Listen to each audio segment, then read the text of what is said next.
Right now in the studio, we've got the one and only Tony Junior, aka this is gonna be the hairiest episode we've done so far. How are you, Tony?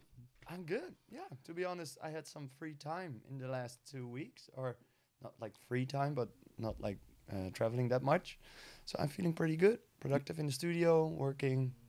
So that makes me happy and chill. Yeah, free time. That's good for you, or is that bad for you? No, but like free time means studio time.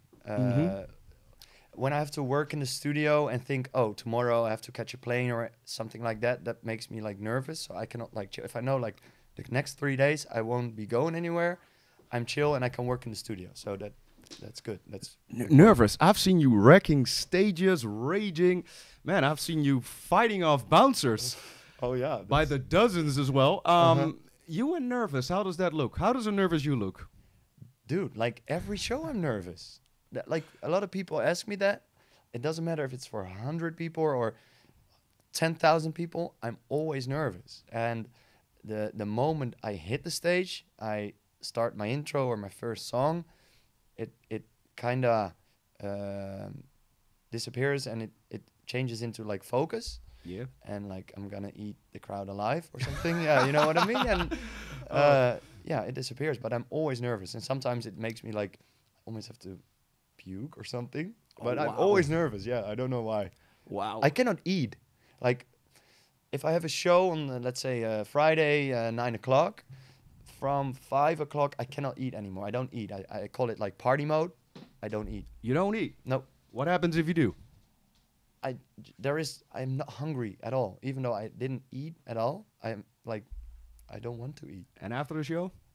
I eat frikandellen, croquetten, everything. Yeah, then I get super hungry. All right, for the people that are not from the Netherlands right now, a frikandelle, as you so eloquently stated, yeah, that's a Dutch snack.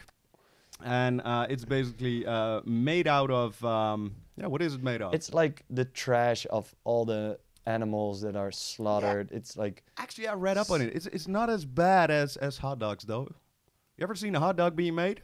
Yeah, it's like this machine that makes it scrapes the last bits of the bones of the cow. Yeah, but that's with the croquette frikandelle as well. I don't even care. I don't even think about it. It tastes good. So. But you are sort of like the DJ variety of the sort of like muscled skinny rock star. How do you combine fast food with that?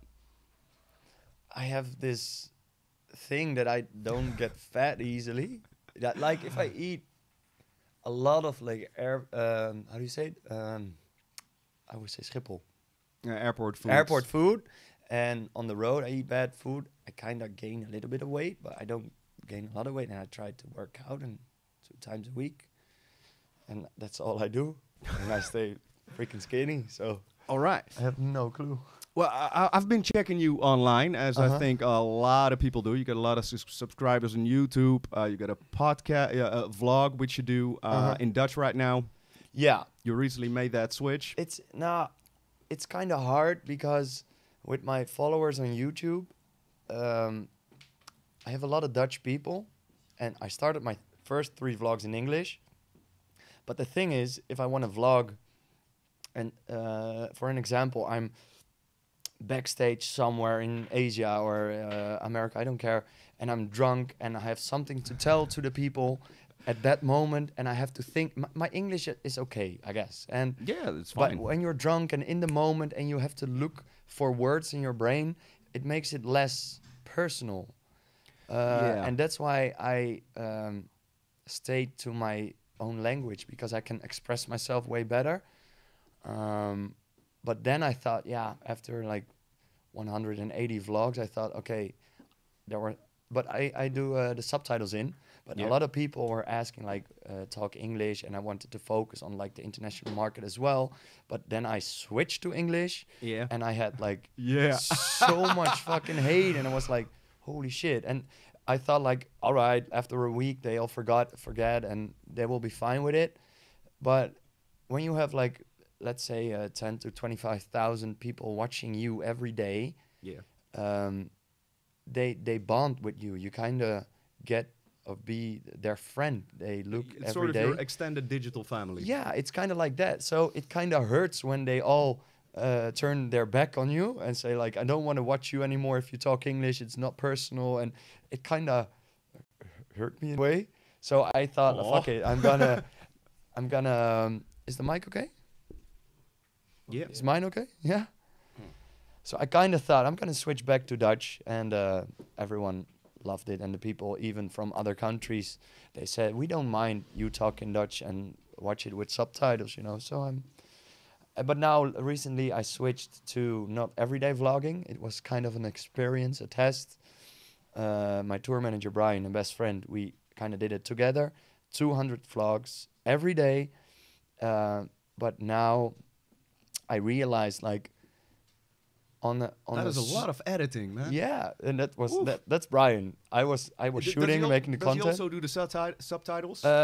Sometimes, but I had like a friend who was doing it. But like most of the subtitles, Brian did as well. So. Oh wow! Yeah, but he became super fast with it. Like if you have like 25 vlogs, he knows what's gonna happen and shit like that. But the problem, I switched from daily to 1 or twice a week. I'm like figuring out what I want is.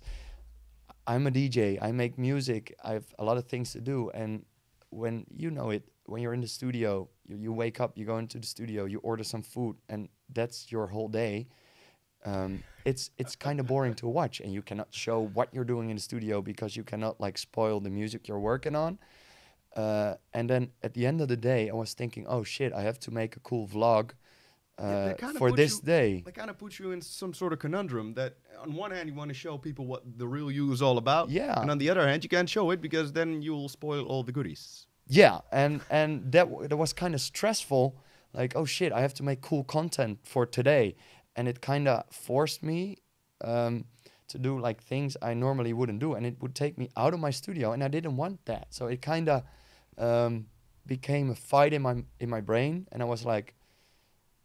When I started vlogging, I wanted to show people how I think vloggers should vlog, and there are a lot of vloggers in Holland that I think are super fucking boring and only about showing brands and like, yo, buy this, and they take $100. Yeah, we're absolutely not about branding in any way. I have no clue if this is sponsored or anything. No, but there's so much shit. Dancefair sponsored it. No, but I hated that kind of content for like the younger generation. So I wanted to show the people how I think I should vlog. But after those 250 vlogs, I was making more content just to make content for the next day. And I didn't want it. And I wanted to be a vlogger who shows some cool stuff about my life. So that's why I decided to go to like 2 times a week. And yeah, I don't think that is necessarily a bad thing because I've known you for how long? We go sort of like kind of 5, 7, I don't know. Yeah, so we go. No, I remember the first time I saw you. It was on Bloomingdale. It was one of my first shows. I was just signed to an agency. It was called Nope is Dope. Yeah. And you were like headlining, and I played like in the, how do you say it, like one of the early slots. Yeah. And I was super fucking drunk, and I saw you for the first time. Me as well, most likely. No, you just came like at this venue, and you were like pretty chill. You were not drunk, and I gave you a hug. It was like, hey man, how are you? You were super nice. And Kenny G was there, and I think someone else. But that was the first time we met. I remember that. No, because I know you for like 5 years, and as far as I know you, there is pretty much only one Tony. Mm-hmm. What you see is what you get. So I think it makes perfect sense that you went back to vlogging only once or twice a week. Because I've seen your vlogs, and the only thing I was wondering is how strong is your right arm? Because I've seen you carrying around that camera literally everywhere. Yeah, I don't know, but everyone. No shame, just while you're eating in a dinner kebab store or whatever, on a scooter. Yeah. That's pretty hard and pretty dangerous because I'm like riding the Vespa and I was making like I call it sphere shots. So how do you say that in English? Yeah, content to look. B-roll. Yeah. And I was like holding it like with the wheel and turn it back and hold it above my head, and it's pretty hard, but. Like people think I'm walking 3 hours a day like this. That's not the. You do realize you kind of messed up some things for half of this world. Why? Well, I am pretty sure, and I've read the reviews online, you are a guy, and we're not supposed to be able to multitask. As in? I saw you driving, filming, not killing yourself, trying to make contact. Yeah. Content as well. Wow. Yeah. Man, don't do that, man. You make us all you look have bad. to. You have to. The hardest part is what 99% of all the vloggers do is like, "Hello, I'm here at the dance fair," and they just say what they're doing, and I fucking hate that kind of vlogging. I do it as well sometimes because you have to, but I always try to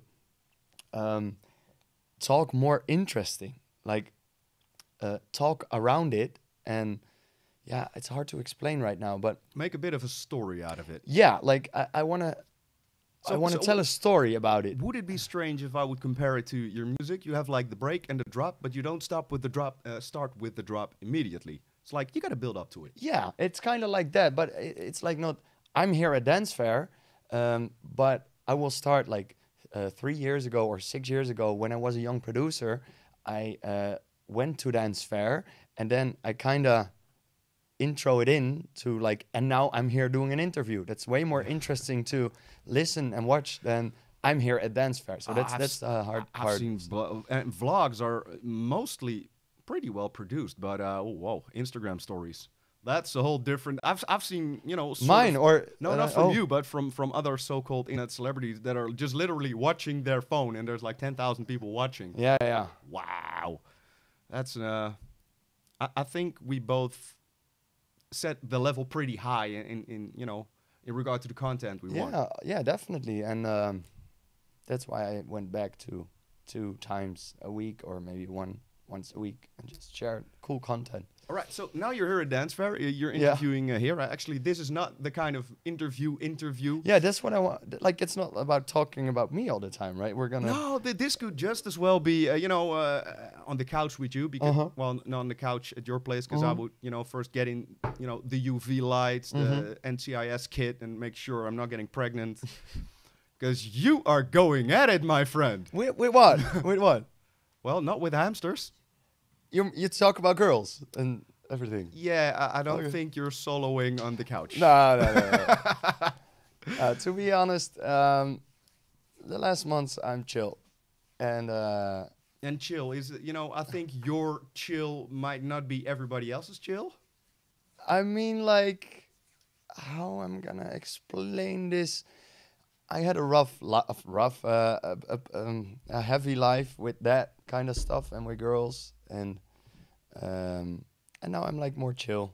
I think you are one of those guys that is literally built for this kind of stuff, because now I've seen you in a couple of terrible situations, and I never saw anybody staying cool while being strangled by a bouncer. That was heavy. Oh man, and I was there being sort of the only representative of the agency trying to film something. A bouncer was trying to break my phone. You know what? A lot of people don't know what this was about. I think you talked about it on the vlog. Number 7. Brian, can you help me? Which vlog was it? Riot on Stage, it was called. Yeah. Well, the short version was basically you just wanted to join a very good audience at a good festival in some festivity, a little bouncing around, and then the bouncers quite aggressively told you not to. Yeah, but they normally didn't mind, but the little problem was that it was an all ages festival, and I didn't know. And the only thing I knew was that there was a little kid standing in the crowd with his dad, and at the beginning of the show, I pulled this kid with his dad, like, come on the stage and have fun. And his dad and the kid, they had the greatest time ever. And like after an hour, I played 90 minutes. They went back. But the problem was that I was creating a mosh pit. And that's kind of normal, fucking everywhere. Hey, we all done it 1,000 times. Yeah, and I was like, I will jump into that mosh pit, because when people see you jump into the mosh pit and you give the good example, hey, they go, a party. Yeah, and there was a little misunderstanding with that situation that kind of went out of hand. Which vlog is it? What? Oh wait, you know, I'm gonna look it up for the people that are watching. There's a website online. It's called Google, and no, it's. If you just, I'll look it up real quick. It was called Riot on Stage. Riot Stage. Well, either way, it was kind of my first viral vlog. Beer showers and riot on stage. It's vlog number 5. Vlog number 5. Yeah, that's 20,000. That was in that time pretty good. But yeah, that kind of went out of hand. And but to be honest, now like the boss of that security agency and everything, they're like all friends. They all know me, and with all the festivals I've seen them afterwards, we're all good, and they all remember, and they know I'm a good kid, and they all respect me because we worked it out pretty well. But it was pretty intense. I think that is sort of the part of your genius. It's your charm. You're one of those guys that can relentlessly fuck something up and then just make it right. Why did I fuck it up, or was I? No, I was standing kind of in my. No, I was there. Yeah, I watched the whole thing happen. Trust me, what you did, I probably did worse at some places. So you didn't fuck it up, but you are the kind of guy that sometimes seeks the edge. But what makes it brilliant is that you're also the guy that always knows how to come back from that, how to make it right, how to make it cool. But it's pretty funny that you talk about that. That people always have this image of me because I kind of look in a way with my tattoos, with my gold and fucking everything, and the way how I expressed myself. That I do drugs, that I'm like not nice. With girls, I'm doing heavy stuff, of course, but I'm just being super honest and with everything I do and did in my life. And it's funny because when I see like other DJs backstage at a festival somewhere and they don't know me, they only know my Instagram or something, and I walk to them and I'm like, hey man, how are you doing? I can see in their eyes like, oh my God, there's this guy and he's probably not nice. And I'm like, I say something in Dutch like, hey pik, who is it? And I look them in the eyes and they're good. And suddenly, oh, he's not that bad. We start talking and everything is fine. And I always see this, I come from this underdog position that people think I'm super heavy or intense, or it's not that bad. Yeah, I know exactly, because I've been doing the whole underdog routine for a while now. For ages, actually. For me, actually, when I stopped being the underdog, that kind of fucked me up. But in what way did you stop being the underdog? Well, in a sense that I always was sort of with my back against the wall. I had to fight for my own system, own agency, own label, get everything going for myself because, I have a very peculiar way of seeing things. And at one point, it started working, and that put me into a whole different, thing. I was used to people just looking down at me, and then all of a sudden, people started looking up to me, and that kind of fucked me up, actually. How is that for you? Like, when people come up to you and they really look up to you? You mean like meeting people like a fan wise? Well, it's not only the fan, it's the overall perception of, it could be a label A&R, it could be a club owner, it could be a fan, doesn't matter. I don't know, I don't want to talk about other guys or something, but if you get more famous or bigger or stand above other people, or you get known for what you do, people start acting differently in every way. Like in labels, agencies, they can make money from you, and fans of you get fans. And I think it's super weird, or not weird, but I find it uncomfortable that I'm meeting people all over the world or in Holland that are like having tattoos from me, like autographs on their freaking arm, and I'm like, that's a milestone for an artist. When insane, you first right? time see somebody tattoo your logo on their body. I think there are around amazing. 25 people in the world that have a tattoo of my logo, or like 3 have my autograph. And I always say like, yo, chill. I'm just fucking normal. Yeah, and it sounds super corny, but I try to make them like super comfortable in like 10 seconds and bring them to the same level as I am. Like, or how do you say, like, we're the same. We're fucking the same. We're not different. The only thing that changes is how people, you are not famous. People make you famous. And that's the big difference. I've been trying to tell that to a lot of young producers that they ask me, how is it to be famous in some sort of way? But just like you said, I don't think fame changes you, because if fame changes you, you're on the wrong path. But Yeah, that's it's more like the rest of the world starts acting real yeah. funny. And of course, when you're an artist, you kind of sometimes have to act like an artist, you know?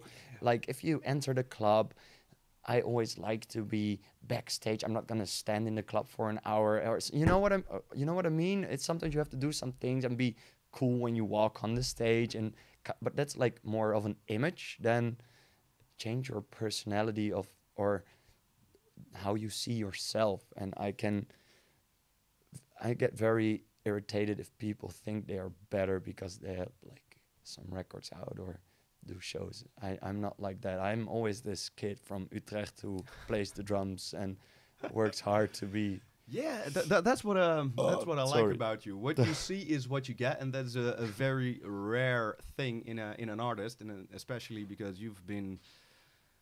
Well, I think it no longer serves a purpose for you to name the countries you have been. I think you can better start naming the ones you haven't been. Dude, Japan. I've never been to fucking Japan. I want to go to Japan. Japan. Yeah. I think you're twice as big than the average Japanese guy. Yeah, but You been to South Korea? nah.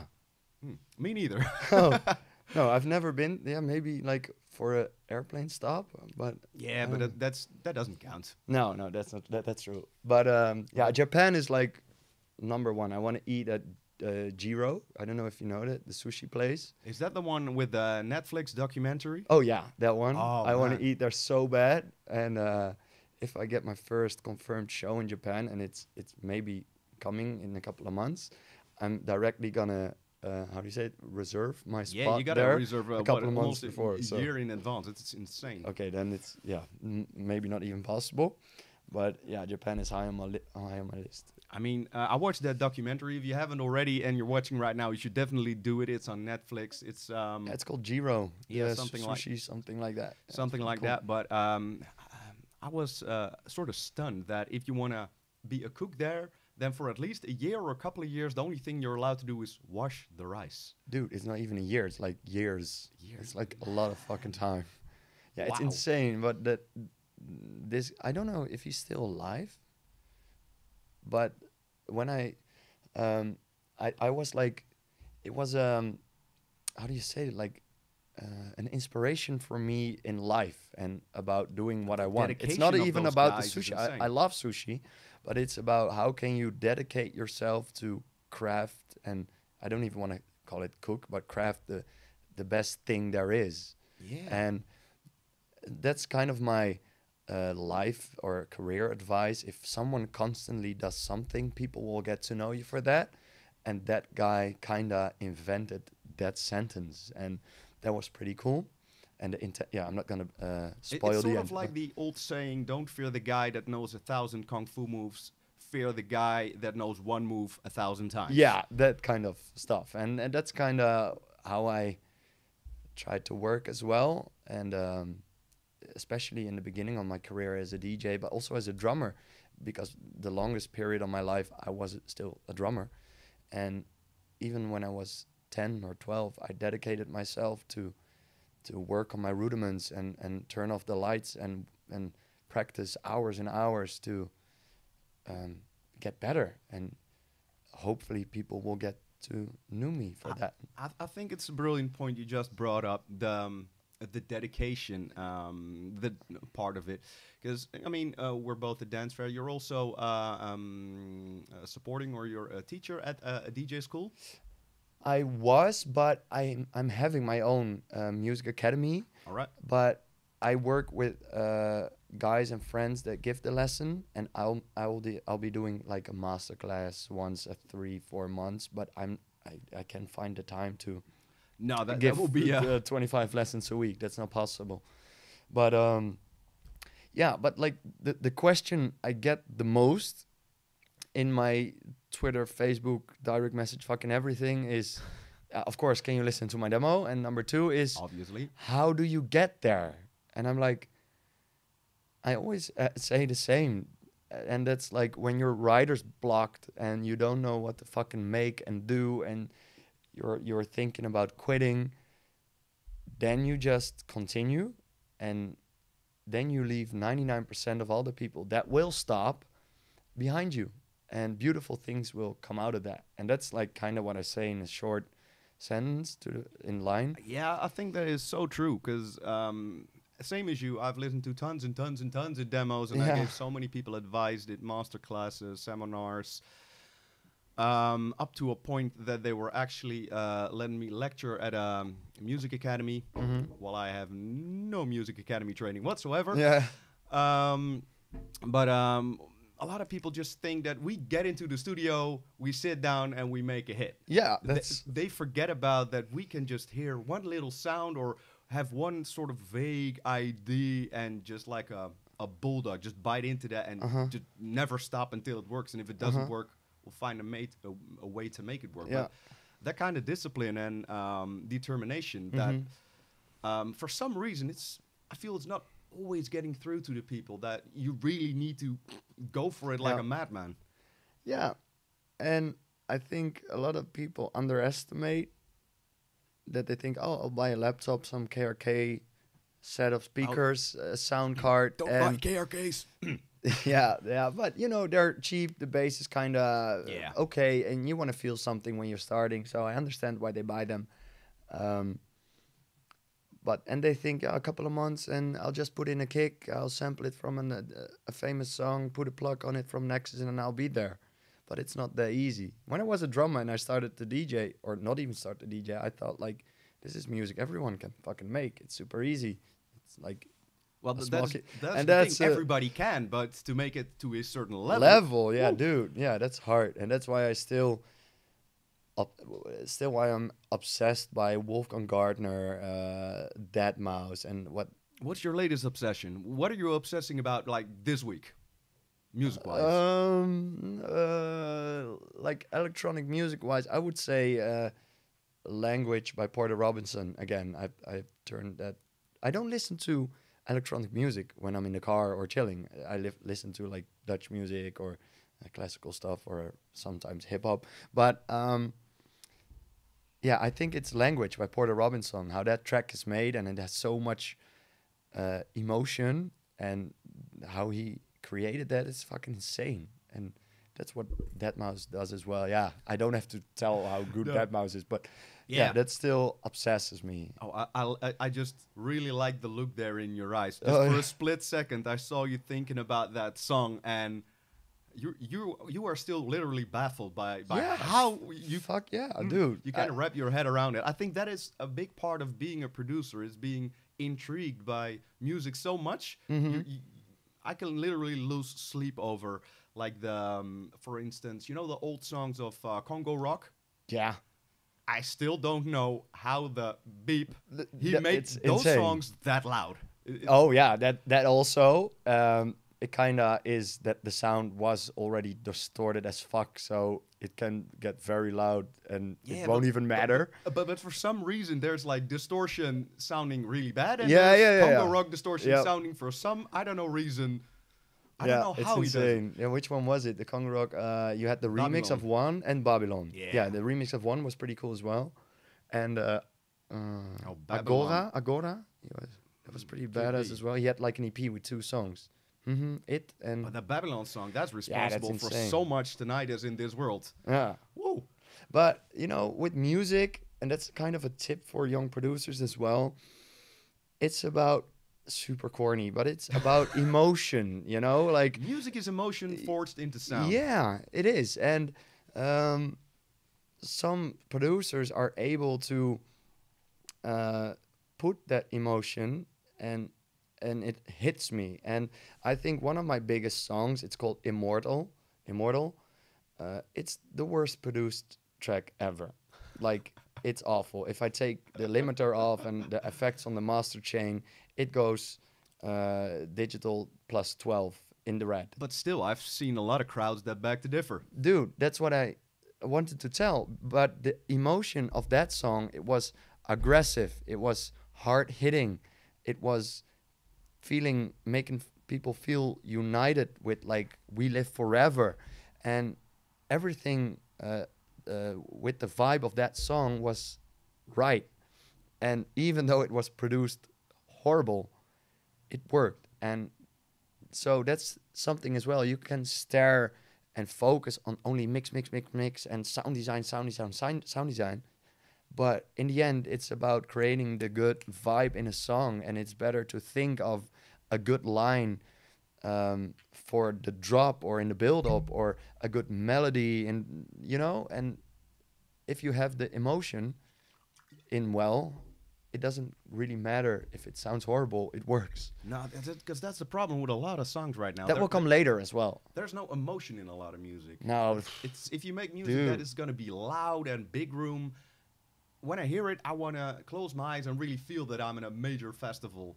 And it's the same with underground music. If I like my underground music, but it's got to take me to that dodgy, smoky, way too hot, sweaty basement with freaks.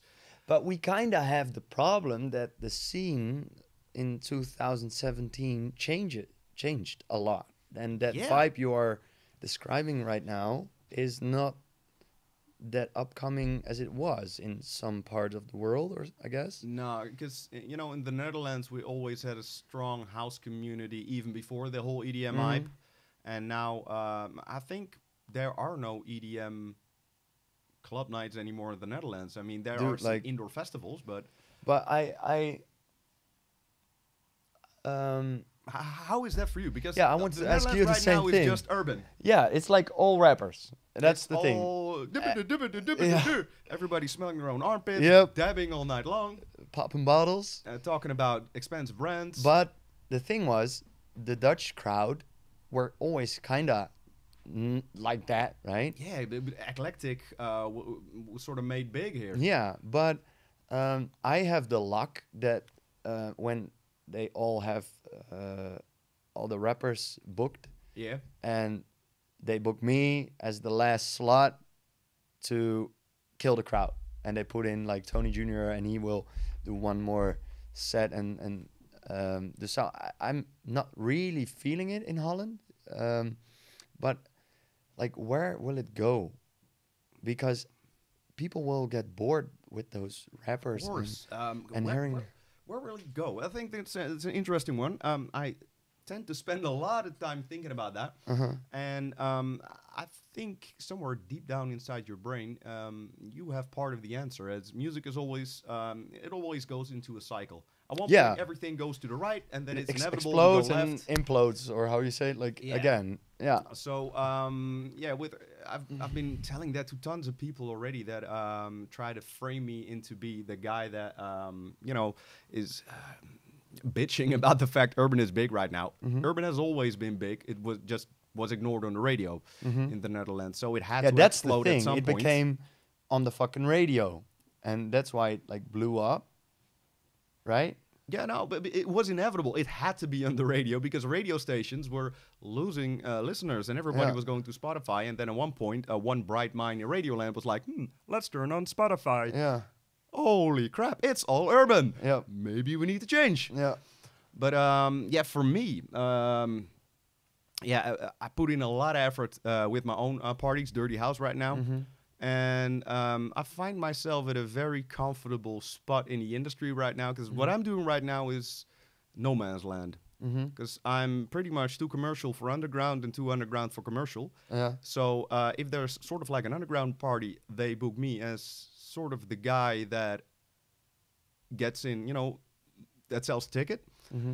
But also see that some sort of commercial parties start booking me because I'm sort of more underground-ish.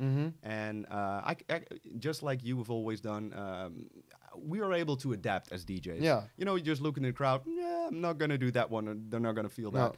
So, dude, in Holland, when I play an hour or 90-minute set, I maybe play 5 EDM songs, not even.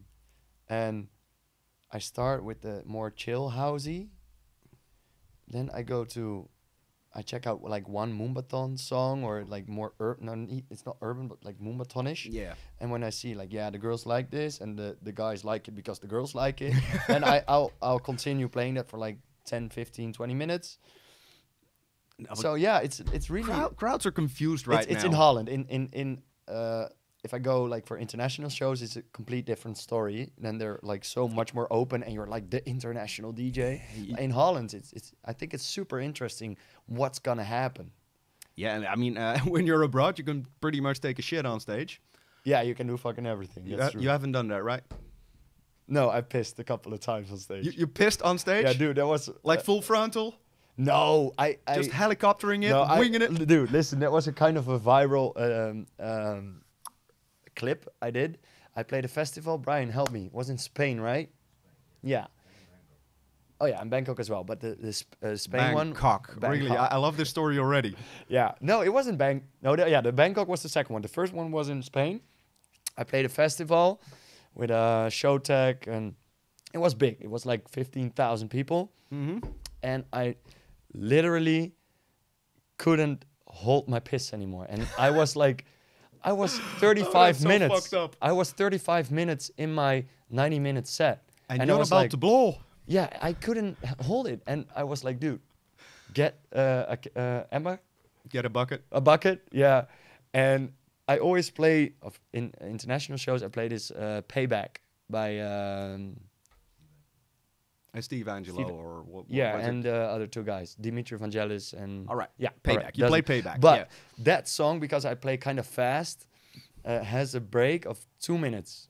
So that's I 120 precious seconds. Dude, I was like, get me the bucket, and I pissed behind the booth. But he was vlogging because I was vlogging, and he recorded it, and it was in the end it was so funny. I uploaded it, and yeah, it kind of went viral, and a lot of artists respond to it, and they thought it was super funny. But some were like, "That's so fucking unrespectful," and I'm like, dude, what are you supposed to do? Piss yourself? Yeah, what?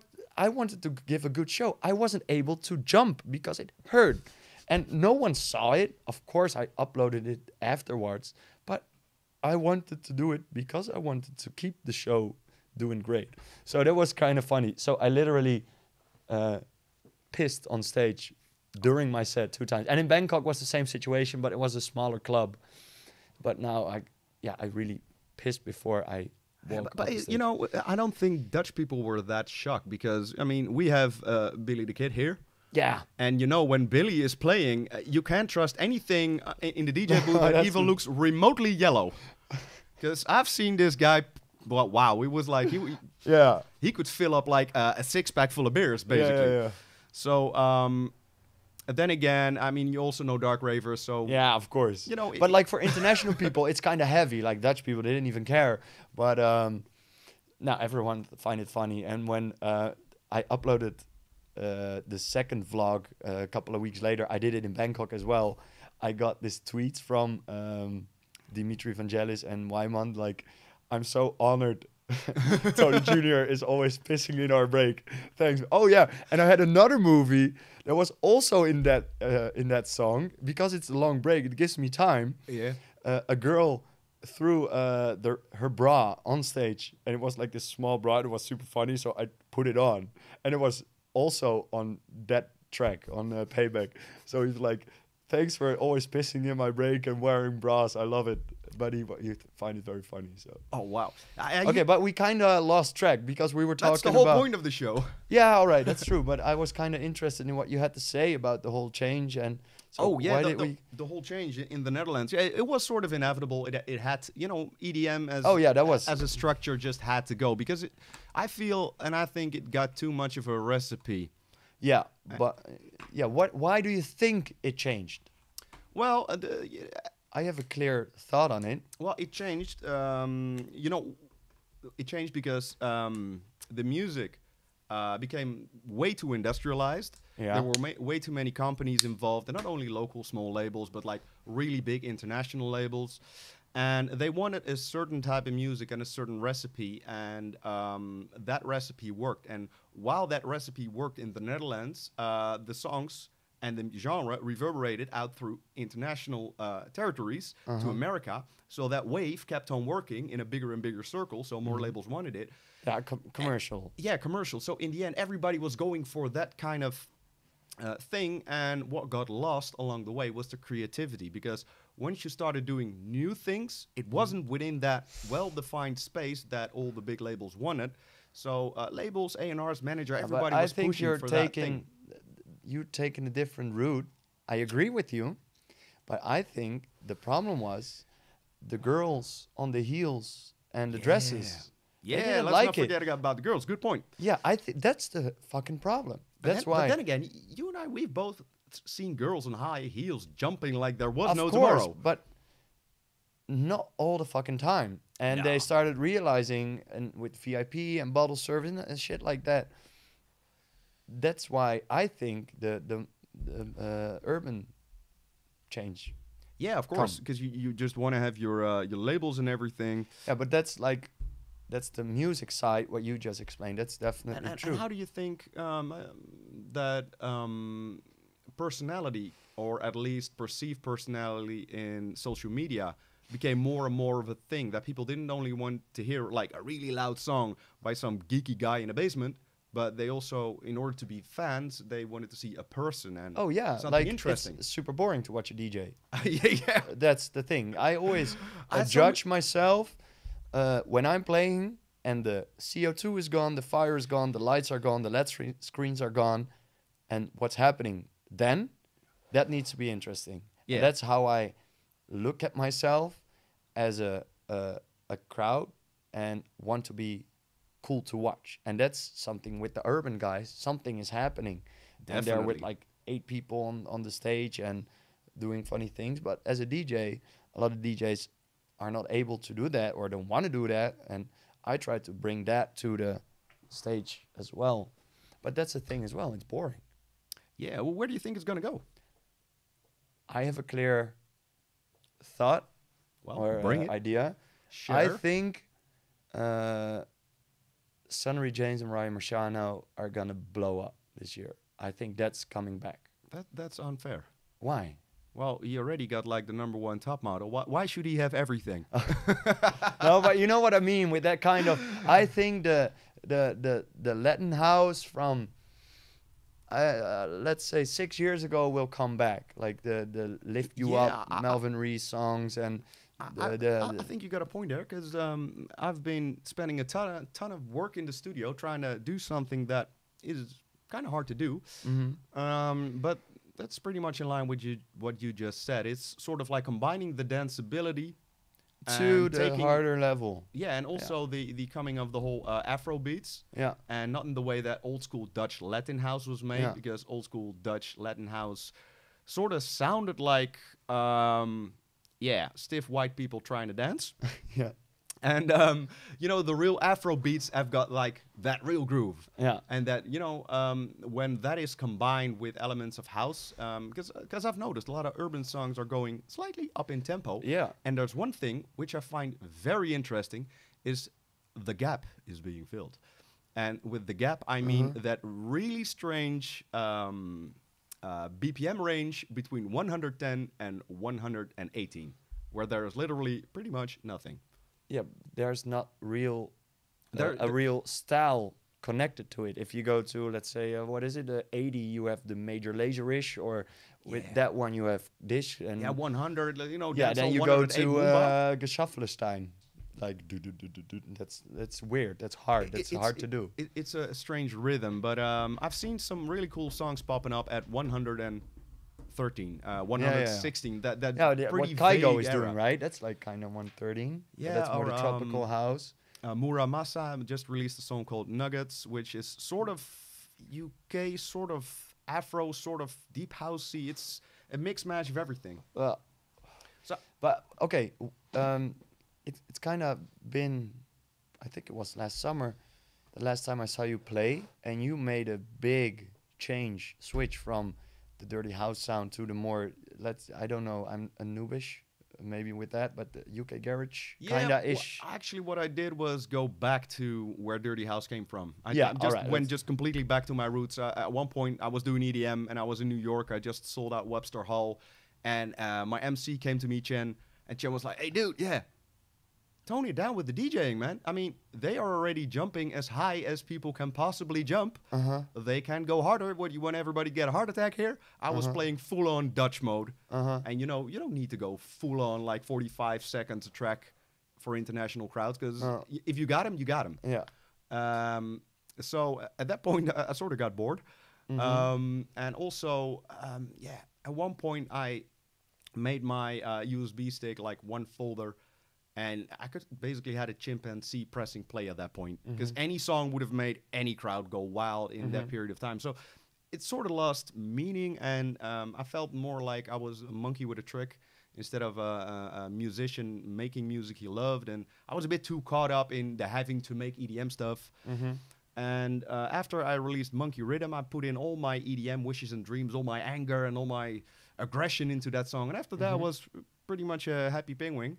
And um, I didn't really feel like making the music anymore. And then I started thinking, yeah, why am I doing this in the first place? Mm-hmm. And then I got to a point, oh, yeah, I love music. Mm-hmm. I'm just not doing the music I love. So I just slowly went back. I didn't want to be the kind of artist that just has a fucking brain fart and changes entire career overnight. So I took like 3 years Mm-hmm. to take Dirty House completely back to its roots. Yeah, but live, you definitely went from this to that, right? Because I saw your sets with the Dirty House, and suddenly you were say let's say it's super stupid, but you went like Bass House UK. Yeah, I always try to put in, if you listen to my mixtapes, and as well to a couple of songs I released in the UK, always try to go and be that Dutch guy that brings a little bit of that UK, but there was never any market. Mm-hmm. And while I was making that change, at one point I saw, hey, people are kind of feeling this right now. Mm-hmm. So for me, that was like, hey, I'm getting a free pass to do the thing I have for a decade wanted to do. Yeah. So for a lot of And people, what are you doing now in Holland? what I'm doing I right don't now get in this. Holland, yeah, it's like How does it's it a work? stritty Oh. child lock. It's a pretty strange concoction of deep house, Uh-huh. future house, UK bass with a touch of garage. It's somewhere in that area, but for me, I always try to bring some commercial elements Mm-hmm. into the current genre I'm feeling at the moment. So I'm trying to make things that are rather underground, pretty much understandable. But what do you do if you have to play main time, kill the crowd? Oh, that, Same?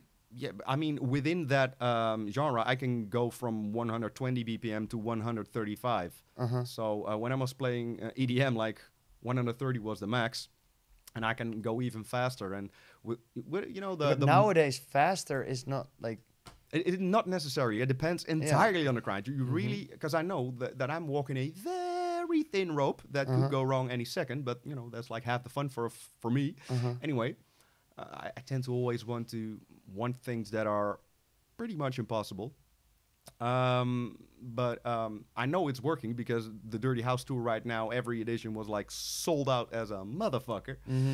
Um, but yeah, even within that new set of music I've got songs that I can close a set as well. You know, the Moxie type of sound, and I just combine that with all the bits and pieces. I I've bring got. it to hardstyle. That's what I really love doing. I don't know. That works for I me. have a soft spot for hardstyle as well. Is it possible to get a water? Norman? Or is Medic, we need some water. it- I'm super thirsty, man. He's super. No hardstyle, but are there any? Do you do hardstyle tracks, or have No, you I let just, people made hardstyle remixes of your stuff? I just released. Oh no, I'm gonna release. So if you're watching and you're waiting for Chase the Sun, I get a lot of messages. I did a bootleg with my friend Haverklap Yeah. from Chase the Sun, and it started with 130, kind of tremorish, kind of the hum EDM, and then in the second break it makes a transition to 150 BPM, and it drops super corny into hardstyle. Corny, like it's super hard. Thanks, man. And that's my first step of making hardstyle, and I kind of love it, but I don't want to go into like making hardstyle because I know it's like a very closed scene and they will never accept me probably, or I have to completely dedicate myself in making hardstyle, and that's what I don't want to do as well. But yeah, I'm thinking about like making steps to hardstyle as well, because I'm looking at my shows and I'm looking and think what am I doing? What works super well? what do I like the most, what gives me the most energy, and that's still sometimes in the end is hardstyle. And so that's why I did a bootleg, and Tiesto is like closing all his sets like on the biggest fucking stage with that song. He wanted to sign it, but was like a lot of headaches with the clearance of the melody we used. So we still like release it as a free one. But so yeah, that's my first step in making hardstyle, and it's kind of pretty cool. I think that is sort of a Dutch thing to think about hardstyle in a certain way, because we had that first wave of, you know, pre-hardstyle, the Gabber age and everything. And it sort of got a bad reputation for, personally, I think all the wrong reasons. But internationally, they don't know that. So hardstyle is perceived, in my opinion, always very different outside of the Netherlands compared to inside the Netherlands right now. And if I've got to be absolutely honest right now, what's really killing the clubs is it's either urban or hardstyle. Yeah, that's the funny part. And then you see the girls going at it with the heels and the dresses jump like maniacs as well. Yeah, I always like international shows. It's a different story, but in Holland, I love it when I push the button of the crowd, and from Moombaton to make everyone go crazy on hardstyle. And when I see that happen, I always get energy, but I get this like aggressive energy in myself, and I'm kind of proud of myself. Yeah, I make them go. And isn't that sort of like the greatest feeling for a DJ, that when you press play, and doesn't matter what kind of music you play, that there's some people in the audience that literally lose their shit. Yeah, they're watching it, you like, amazing. You know, they're having a moment they will remember. Yeah, and that's what I love. And when they leave the club, I want them to think I've seen like 10 DJs or 9 urban rappers or whatever, but this Tony guy, he was crazy as fuck, and he made the whole crowd go crazy. And that's the best feeling in the world. But it's not only pressing play. It's about how you got to bring in the whole story. Yeah, and how I talk a lot with the people, and sometimes they just go, and that's fucking amazing. And yeah, that's what I like. How do you do that? Talking to the crowd when the crowd does not speak your language? Oh, you mean international shows? Yeah. There are places where English is, they don't understand English as well. But in the end, if the crowd, like 5% of the crowd speaks English, it's really hard, but they know put your hands up, they know go down, split up, they know hearts, they know words that I can use that they will understand. And if I can tell you something, but don't say anything, and you just feel the vibe of it. You are also quite the expressive guy. I've seen you on stage, shirt off, just pointing and everything. Yeah, if I walk to the crowd somewhere in Italy or Hungary, or it doesn't matter, and I take my shirt off and I walk to the crowd and say, how are you guys motherfuckers doing? And I do this, they know what to do, and then they will respond. Has it ever gone wrong? No, not really. With you going full rage mode and the crowd was like, nah. No, I won't. I'm not capable of going full rage mode if the crowd won't go. I need that energy. But they have been maybe 1 or 2 times I said, let's make a mosh pit. And they just simply didn't understand. And like the promoter said on forehand, they love mosh pits. But I had to say the word pogo. I didn't know that. And then he said, say pogo. And I said, pogo. That's what happens sometimes. And then you stand there for like 20 seconds, like, make a mosh pit, everyone to the left. And they're like, what the fuck do you mean? Like, it's weird. And then just make a pogo. And then they went. So it happens like rarely, but most of the time they're kind of used to it or go down. And you said about a monkey doing a trick or something. There are some things that work really well. Like play a certain song, say something at a certain moment. And I have tracks in my set list I'm playing for 2 fucking years. And I'm thinking, I need to change the drop, or I need to change this, or change something in the song or my own songs. But it still works, and it gives me so much energy that I keep doing it. And I try to be different around the other songs I play. But there are some bootlegs or mashups that I like to play. And I played them for 2 years, and I'm like, fuck, I cannot even play this anymore. But if the crowd goes on it, why not? Oh, I know that feeling all too well. But You know, like if I go to fucking Beatport right now or Beat what? anything, Beatport. beat where? Beat who? Oh, you mean that website that forgot to pay the artist for a month because they were Oh. broke? Oh, serious? Was that Yeah. happening? When? Oh, it was like 2 years back. And then for a month they decided, we're not going to pay anybody. And that Oh. was for me the definite, and not out of a principle like, all right, fuck Beatport from now on.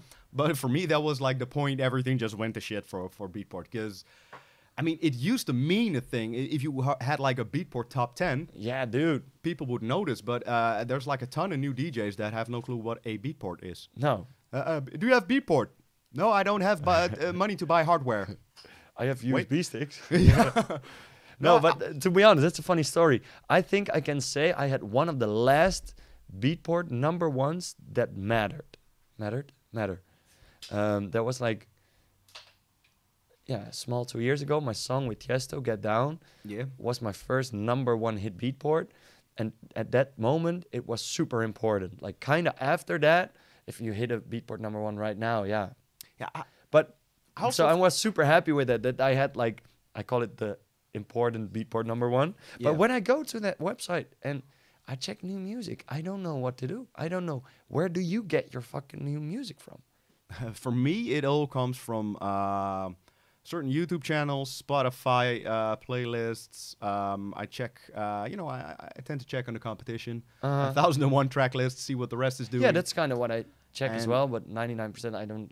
Yeah, Yeah, I usually try to, when I like an artist, then I start checking the artists surrounding that artist, and I Yeah. start checking them because, sort of getting close to the fire. And that's also one of the things I really hated about Beatport, where I personally think they completely missed the mark.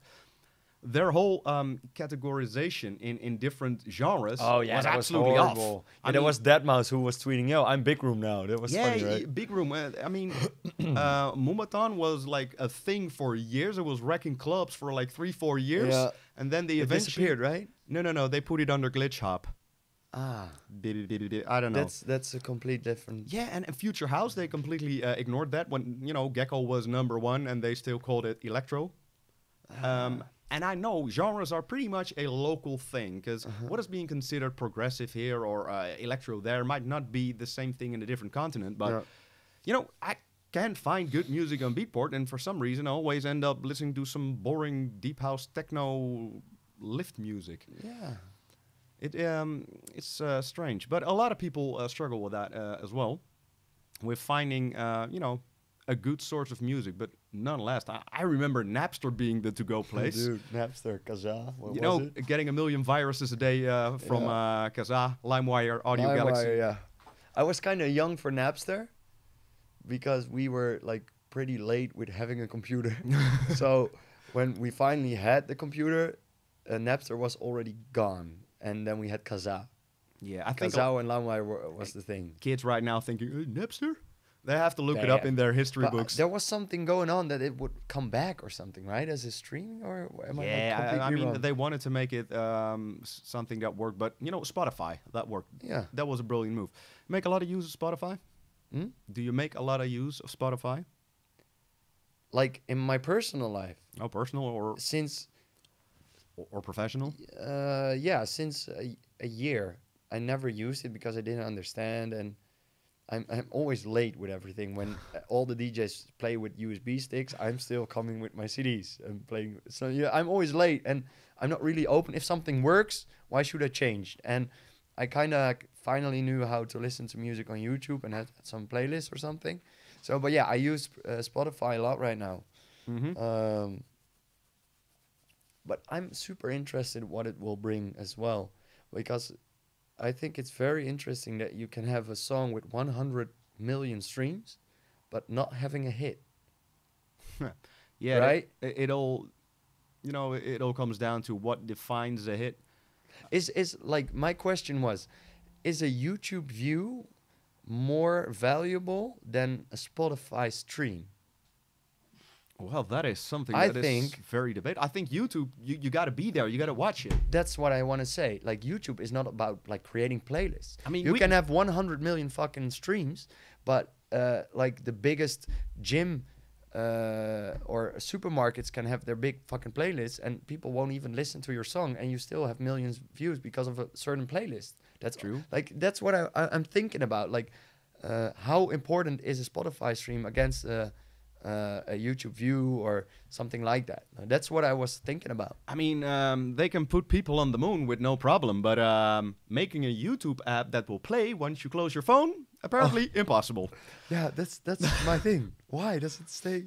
Yeah, they gotta sell ads, even though there's some workarounds for it. Yeah, I think. but it's probably because they want to keep you there. Yeah, That's- I mean, you gotta watch those ads. Yeah, it makes sense. You have like apps that can kill the ads. Yeah. Work pretty well. So, how is your late? For the past 2 months, there have been a lot of changes in Facebook as well. Dude, like, I had a funny story. Yesterday, I wanted to watch a movie, and like once a 6 months, I watch a movie, and sometimes I didn't know what movie to watch. And 6 months ago or a year ago, I put it on my fan page. I have 800,000 likes, and I put a message like, advise me a good movie, and it got like tons of reactions, and then I just deleted it again. And that's what I did in history sometimes. And now I put like this message, oh, someone a good movie. It got like 20 likes Yeah, and 15 reactions. it's in like insane. 20 minutes. I was like, it's gone. Yeah, and but you're not the only one, because No. I was noticing this as well. So I start talking to my manager, and he had been talking to a lot of people. I've been talking to the people behind Dancefair. And, Zuckerberg wants to make Facebook more personal, and I do understand that, because it did become sort of a spam fest, which is good for us. But, right now, even if you do a paid, like an advertised post, it still gets fucked. and I have like around 300,000 followers. Uh-huh. It used to, when I did a normal post, close to 1,000 likes or at least a ton of comments. Uh-huh. And now even a paid post with like a proper budget on the right target audience that is into music and into certain genres that I'm standing for. Uh-huh.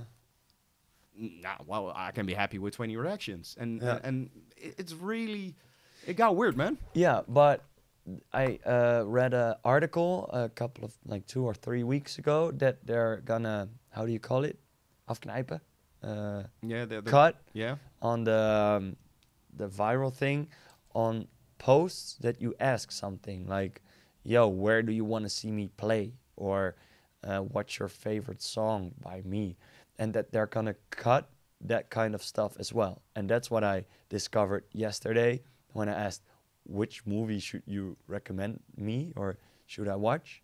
And it got like completely, and I don't understand. Of course, there are big fucking companies that ask like, share this message and you will get a new Mercedes AMG, and they don't even give the fucking Mercedes. But what they're doing right now is they're destroying the whole community for artists. Yeah, you really gotta watch what you're saying, because it all has to do with a whole lot of AI in the background. Yeah. I just read an article today that the big merchant website AliExpress, Yeah. that their artificial intelligence is now so good at reading text that they had sort of a research against real people versus their artificial intelligence, and both had to answer questions. And by, I think, 0.1%, the AI was better at answering questions. Yeah, it's insane, right? So Facebook already had a punishment for words like now, or really active Yeah. sentences. Like, you really got to do some stuff. But and there was also this strange thing, when Facebook got hands on Instagram. Yeah. At that point, when you posted something on Instagram, and on the Instagram app, you would say, also post on Facebook. Oh, your Instagram post on Facebook went sky high. But then later on, because they wanted to strengthen that bond, later on, they put the reverse in place, like an absolute penalty. If I post a picture on Instagram and from the app to Facebook, Yeah. nobody sees it. Yeah. But if I post the same picture on Facebook, it goes up. Yeah, it's So weird. there's a lot of things going back But and forth. It's a cat and mouse game, basically. Yeah, but to be honest, I really don't care about Facebook. They should do whatever the fuck they want. I will post a picture once a week, and if it get like 2,000 likes, I'm happy, and I don't even pay for it. It's good. And I try to put like nothing, like the place where I'm at, or like I'm happy. Fuck it. And I focus on Instagram because the platform is more fun for me because I can make like the stories and cool pictures, and I like making pictures of the places where I am, and YouTube, and of course Spotify is super interesting how it works. I kind of just discovered how it all works. But yeah, Facebook, and yeah, I've never been on Snapchat because I'm still not really Snapchat understand was sort it. of a Dutch thing, or at least for No, it wasn't a Dutch thing, dude. No? Like when I did like a lot of shows in France 3 years ago, like everyone was Snapchatting, and it was, Oh wow. I was like, why? And then it became huge. But I don't like it. I have the stories. For some reason, when I did Snapchat, I only got Dutch reactions, and Instagram, like, all international. For me, that's pretty hard. Like I have a pretty big Dutch following, so when I'm going live on Instagram, I'm talking Dutch. And Brian just said, why are you talking Dutch? I said, like, because 80 or 90% from the people that are watching the live video on my Instagram, they are Dutch. And if I talk English, I see the views go down. So that's why I keep talking Dutch. And that's pretty hard. Yeah, being Dutch has its advantages and disadvantages. Have you ever noticed, because everywhere I go, once you say you're Dutch, people tend to be quite happy. Yeah, It's the same with football. 30 years ago, I'm Dutch. I play football, and they think you're Johan Cruyff. Yeah, pretty much. But have you ever, had the reverse? That people are like, oh Dutch. Meh. like that. I was a DJ. Mm. No, That you told somebody you were Dutch international and... no, like everyone loves it, but then they say, "Where are you from?" And I'm from Holland. And they say, "Where?" Amsterdam. Oh yeah, I fucking love Amsterdam. I always tell people I'm from Amsterdam. Yeah, Once I'm outside of Europe, I'll just say Amsterdam. Yeah, I'm from Utrecht, where Utrecht is like water fire with football and everything. It's like a kind of a game. But when I'm out of Holland, I always say I'm from Amsterdam because people understand that. Yeah, but no, like being Dutch never was a disadvantage for me. Or I don't know. Have you never had any? Because sometimes I need to explain people, especially when I'm doing business abroad. Like, all right, I'm Dutch. That means I'm extremely straightforward and extremely direct. Yeah, that's definitely have you ever something. encountered Like especially in Asia, people are kind of different, and they think we are pretty intense in what we say and how we talk, and like. Yep. Well, pretty much they think we're rude. Yeah, sometimes it can be rude.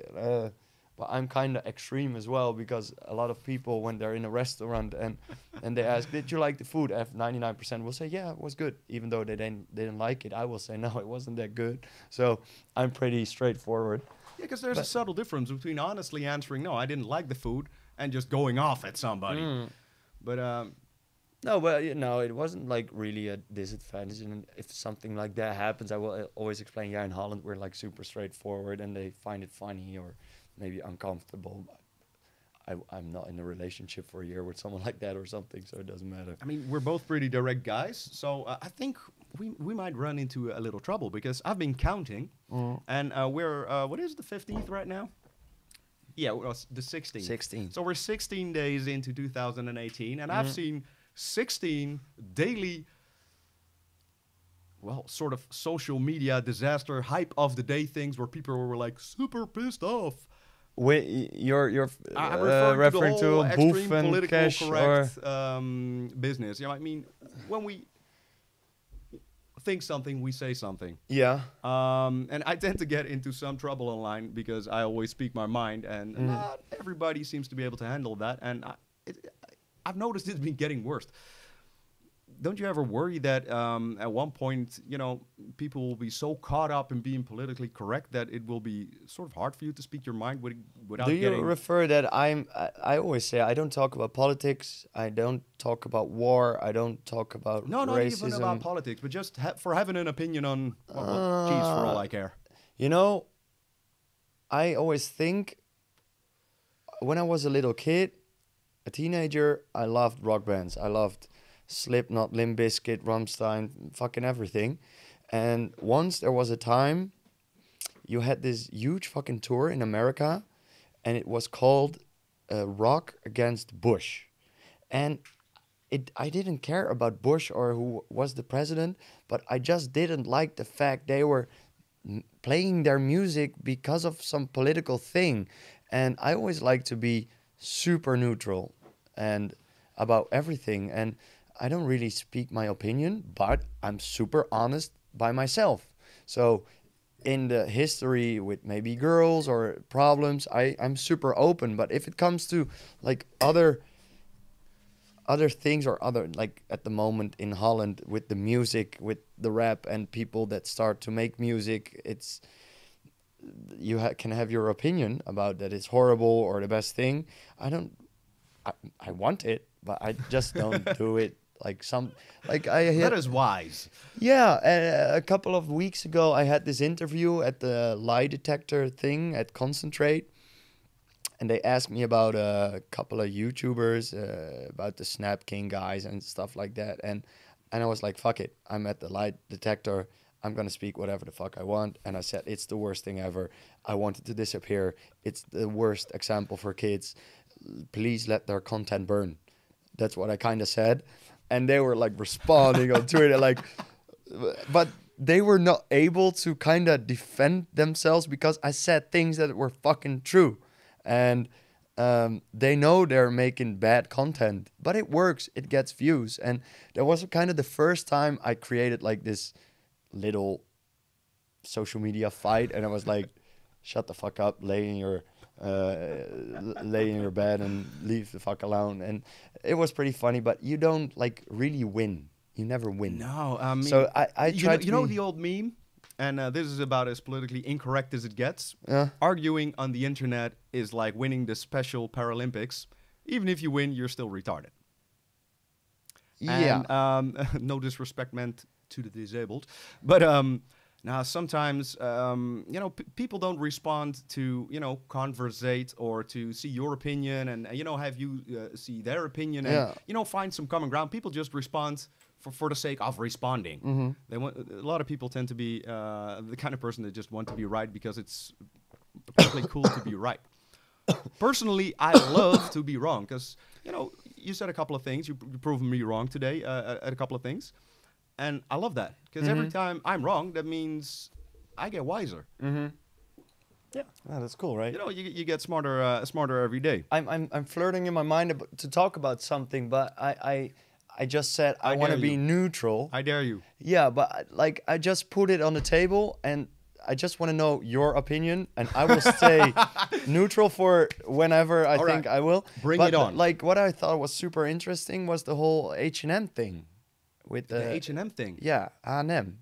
All right. You don't know. Yeah, I followed it online. Yeah, and, what do you think about that? Well, first of all, like the Weeknd was pulling out every with his sponsor thing. I think it was kind of overreacting, and this is my personal opinion. If you would say that a kid of a certain color should not wear certain clothing, I think that is racism. Because he has a dark skin, he cannot wear that sweater. That's like, you're making a difference between certain types of people, and you also define types of people where you should absolutely not. And then, it's only racist if you connect dark-skinned people with monkeys, which I don't. So for me, I mean, man, I've been called monkey all my life, and I call little kids monkeys all the time. I call my girlfriend monkey. It's sort of fun, loving names, and little kids, regardless their color, I mean, they're frolicking around like monkeys, and that's not in a bad way or in a racist way. That's in a fun, caring, loving way. Yeah, but it's nothing to do with racism. You speak about it like pretty clear, but we live in a moment right now that I can say something in this stream right now and just say something that I don't intend to be bad or anything, and then it gets blown up, and that's why I just stay neutral about everything. And because as an artist, I don't want to hurt people because they have a certain thought. I just want to make music, and you like that or you hate it, and whatever. If it's politics, skin or war or fucking, I don't care. it's not my job. Then I would have been like a politician or. Oh, that will be the Yeah. day you in politics. That would be interesting. I That would be interesting. I mean, they should have like artists run, the country for 12 minutes. I think after 12 minutes we would completely destroy the whole country. Yeah. But everybody would be drunk, partying, and everything. But No, so that was my vision. I'll stay blanco. no, that's so cool. And Because I was we have some. we get some hints. Oh, we got some questions Oh, we from got the some people questions. that are Well, before we go into the question, I had one thing to add. Because I've noticed this. You know as well as I think anybody that if you truly wish to hurt yourself and if you truly want to have a bad day, you will start reading YouTube comments. Oh yeah, I fucking hate YouTube comments. Yeah, but all of a sudden, I mean, hateful YouTube comments have been around for as long there was a YouTube. And that is one salty society, Yeah. the YouTube responding community. But for some reason, I was watching Dutch national television, a news program, and all of a sudden, people's reactions on YouTube are now, just random people, are now making the news. Since when did that become relevant? I think it's kind of crazy that everybody's opinion is now all of a sudden like majorly massive important. I always think people that hate you or talk shit, they're the frustrated people behind their fucking computer just want to be you. What is the most interesting hateful comment you ever had that we were like, you know what? I'm not even mad at it. This is brilliant. Now, the thing is, I had some things on television with the reality show 2 years ago, and that was kind of personal. It ended up super personal with my mom and stuff like that. It was super beautiful, but it had some heavy parts as well. And people had opinions about that, and they start judging the situation or my mom or me. And I was like, get fucked. You don't know the situation, but you cannot blame them because they only seen that moment on television. That was kind of intense, but if you want to hurt my feelings, dude, you need to be really, really good. I don't care. So I always love it. And sometimes I get like direct messages from a 12-year-old kid. He's like, you're the biggest fucking fag I've ever seen. Wait, I don't have it anymore, but your nail polish and your long hair and your tattoo, you're a fucking fag. You need to die. And I'm like, I'm taking a shit. And I get this message right now, and I'm like, this is fun. And then the only thing I say is, why? And they're like, mental breakdown. You respond. And I'm like, yeah, you sent me a message. I'm curious. Why? Oh, no, I didn't mean to. Oh, shit. And you can see their brains like explode. And within 1 minute, they change from the biggest hater to someone they will follow and like every fucking picture for the next 2 years. So I call it like the hate lover transition or something. And if you do that sometimes, it's super funny. They don't hate you. They just want your attention. Most of them just have a very bad day. Yeah, probably. And I don't. I got some questions that just came in. For me or for us? For us. Interesting. Yeah, we've got a guy, Hugo Oostendorp, and he wants to know your thoughts. What was his name? Hugo Oostendorp. You say his name? In Dutch, it's Hugo Oostendorp. I always find it so weird when someone Dutch says a Dutch name in English. Like Hugo. No, it's good. It's Hugo. Hugo? Yeah. And he wants to know your thoughts about ghost producing. Dude, ghost producing, like, it's such a big fucking thing, you know, in the DJ producer industry. But don't forget, like, Toto made, I think, 50% of Michael Jackson's songs. Like, when you go to a show of Toto, they play a lot of fucking Michael Jackson songs. So it's been there always. When there is a band, there is a external producer in the studio who works helping on the songs. So I can say I made all my tracks, like most of them on my own. I had tracks from, like, other DJs, like, yo, you want to work on this together? And I didn't even do that much.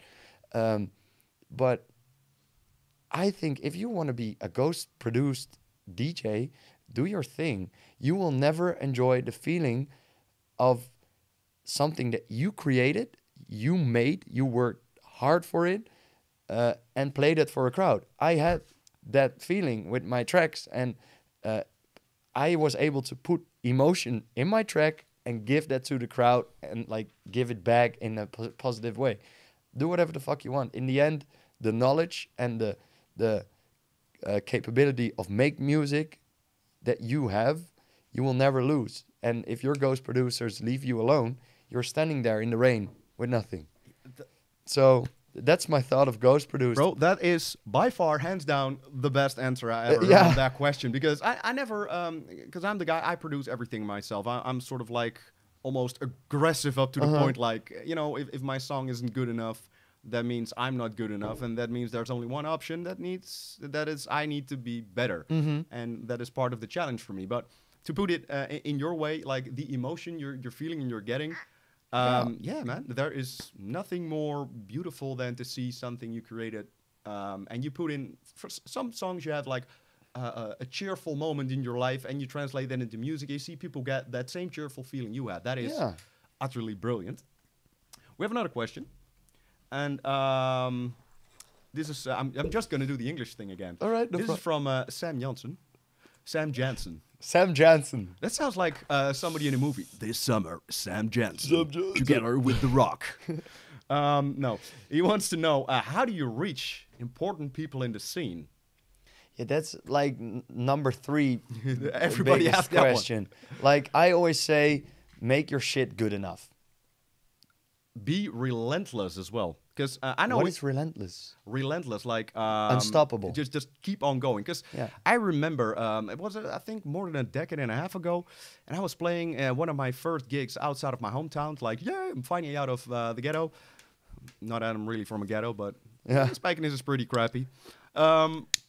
And there was this guy that always was in front of the booth, and he was like, "Hey, listen to my promo CD." And he would, you know, once I talked to him, he would mail me, and if I wouldn't mail back, he would mail me again. And at a certain point, I think he got my number, and he was like relentlessly hunting down people. And that guy was Nicky Romero. And it was because of his vindictiveness, and because he just, you know, if he wanted to connect somebody, oh, he just went at it. And Afrojack was in the beginning exactly the same. I think he I'm not gonna name numbers because I don't know the exact numbers, but I know he sent David Guetta like tons and tons and tons and tons of mails until he got a response. I think for Sam, the most important thing is if you want to be an artist, think like an artist. And artists never go in the front entrance. We take the back door. So if you wanted to reach... Yeah, I'm completely opposite. Like, I once went to Sebastian Ingrosso to Club Noah. It was in Groningen. It's closed a couple of years now. And I brought my CD, and I went to the booth, and I gave him the CD. He kissed it, put it in the air, and put it in his CD. But that's kind of the only thing. Of course, I've sent demos to a lot of artists. But in the end, as a tip, no answer is no. And if they think they can make money out of your song... They know how to reach, and they will listen. And if they don't listen, of course, be relentless how you say it. But I don't like to kiss ass because I need something from someone. So that's kind of what I meant with the back door. It's no, I understand. I kind of know that, but like I know you're one sexed up beast, but no. I let my music speak, and I know.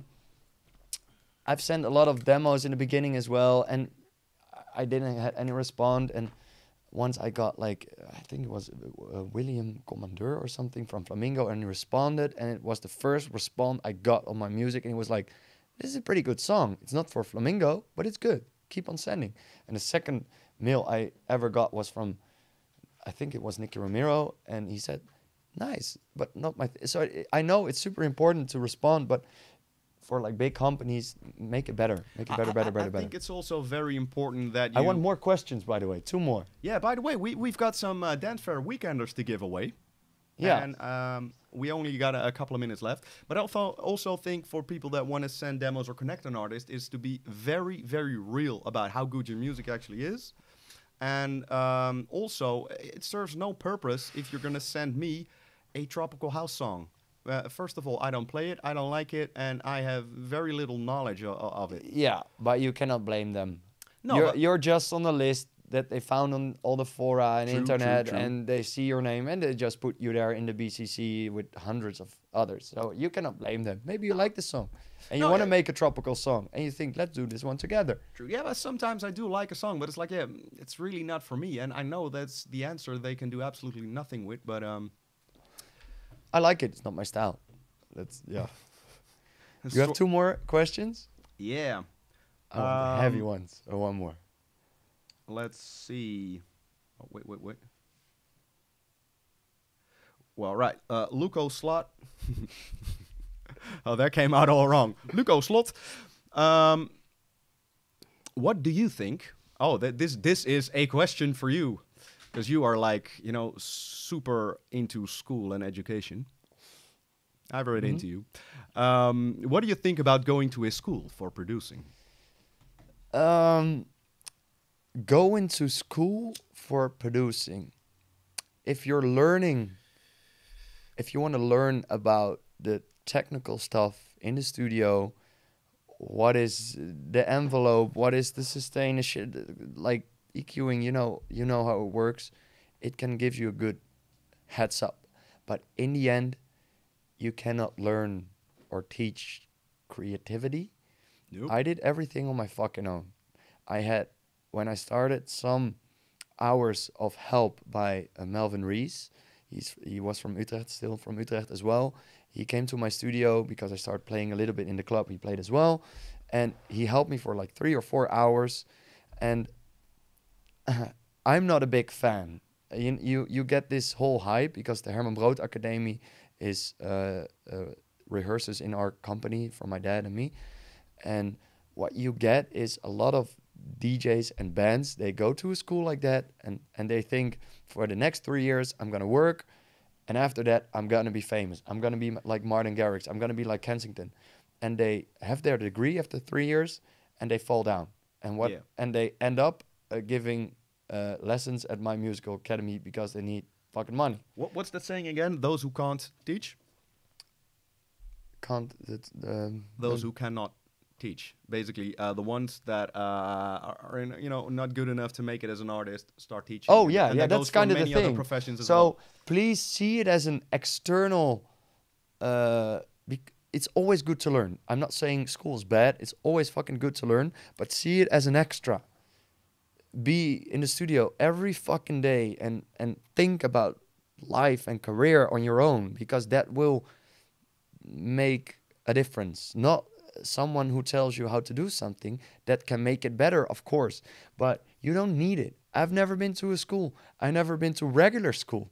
Yeah, that's and I'm amazing. And now it's funny when I see my teacher of fucking 15 years ago, he wants to make a picture with me. That's pretty funny, And they always thought I was the bad kid who would never make it. And I was. So, of course, go to school, kids. It's super important. But if you really, really know what you're doing, know what route you want to take, you don't need fucking school. School is there to keep everyone in control and follow this trail or rail for other people. I've never had English. I can talk English. If you want to learn something, you will learn. Go watch movies without subtitles. You will be there in 1 year. So that's the same with music. You want to make music? Make fucking music. That's I started what I've been with telling tons of people, man. Yeah. If you've got a laptop, if you've got a headphone, and if you got an internet connection, that's all you need. Yeah. So it's fine. And a lot of kids are watching this right now and they think, I want to go to the Herman Brood Academy or other institute, or how do you call it, academies. Go. It's good. But remember, you're doing it and not your teacher or your... It can be a step up, but I think, and that goes for any sort of education, and you are like the prime example of being self-taught. Yeah, kind of. That there is no school in the world that can teach you how to be motivated, that can teach you the discipline, that can tell you how to express yourself. Yep. I mean, it's called self-expression, not by the standards of this professor expression. No, dude, I did everything on my own. The way how I express myself on Instagram, what I did with girls in the past, with the booty monster thing, everything I did on my own. The only thing I just remember, what's good, what is super nice about going to a school is social part. What? Girls? No, yeah. Go to clubs then. You will find a lot of girls or Tinder. No, but the social part, meeting other DJs and talk about shit, because that shit is important. I didn't even really had that as well, so it's even possible. But that's a good thing. Meeting other guys who want to reach you, who want to reach the same goal. So that's why school maybe is super cool, but it can all I be. think there's another point that a lot of people have been missing, and that for you is nothing more than natural because you grew up in a musical family. Yeah. And I'm not going to get into detail about that one because, well, pretty much everything that could be said and done about that one has been on Fucking every multiple vlog television and, formats, vlogs, and everything. But you've always been surrounded by music, all types of music. Everything. Old Yeah. music, new music, rock music, punk music, yeah. pop music. Man, you know, the weirdest age in humanity ever, called the 80s. Fucking hate it. Oh, man, the fashion? Yeah, I love the fashion though. I love the Yeah, fashion. but it's so wrong at school again. Yeah, that's why. It's getting back into fashion, by the way. But I sincerely hope, dear humanity, don't bring shoulder pads back. Just leave that in the 80s. But it's very important to fill up your hard drive. I've noticed a lot of kids right now that wanted to sound like, let's, for example, take Chami. Mm-hmm. You know Chami? When he started dropping his songs, that was something fresh, different, and new. But once you start looking into him and discover where he got his inspiration from, that comes back from funk and from 70s music and everything. Mm-hmm. So he has this entire library in his head with, you know, ideas and concepts. But kids nowadays only listen to Chami and want to sound like Chami, and then they figure out they can't. That is because you don't have that, that, you know, the complete hard drive. If you're making a song, you can dig into your... you can literally translate energy of rock music into house. That was immortal. I was listening to Limp Bizkit and like Break Your Fucking Face Tonight and like that kind of stuff, and a lot of other songs. And then I came up like with what is uniting people, like feeling immortal at the night you were having the best time of your life. And that's like Immortal is a fucking rock song, but in an EDM-ish way. So that's kind of it. Hey, we've got a couple of giveaways, and I think we're cutting your time pretty close. Yeah, I have to go in a bit. You have Studio to go time. in a bit. So, you know what? We can give away 4 weekenders, right? Of dance fairs. Yeah. Oh, dance fair. No, yeah. let's do let's 50. No, just okay, what can we give away? This table. To Hugo Oostendorp, and I think the first question was a very good one. Which one was it? I don't know. You know. It was about All right, so we had like 3 questions, and all 3 of them, like the first 2. Yeah. I think they have the best questions of the night. All right. Or so we need like let's go into like against Facebook politics. If they share the video, we choose some guys to give away the tickets. Will it stay on the Facebook page? Yep. I would say if you share this video, tomorrow we'll give away like how many tickets you want. Okay, we'll give away. No, then we'll give away 3 times. There's a 2 pretty hefty day debate tickets. going on here right now. 3 times 2 day tickets. Yeah, so 6 tickets in total, 3 times 2 tickets. If you share this video, the bosses from Dancefair, they will choose tomorrow. Is that a good idea? Are they like, let's see how much they share, and otherwise they give to the... I'm definitely going to share that video. Yeah, like the video is getting restricted right now by Facebook. Yeah, you know, let's screw Facebook over for once. Yeah. But yeah, there's just one more thing. I need a bucket. I need to piss. You need a bucket?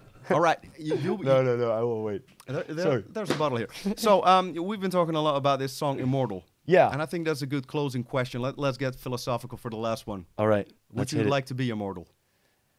Fuck no. No. Why?